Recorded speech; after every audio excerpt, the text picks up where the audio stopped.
Hey, what's up guys? Today's video I'm going to show you how you can add audio or music to your Canva. For example, I have my project right here. Make sure that you have your project as well.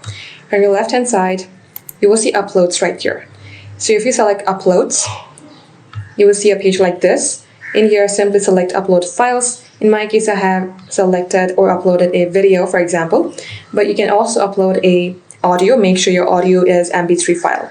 If you would like to use some default audios, scroll below, select apps. In here, you will see audio. Select audio. You can either generate AI voice or simply use the existing one. So most of them are for only paid users, but if you search for it, you might be able to find something for free, like this one right here. Go ahead, do that. Simply insert it.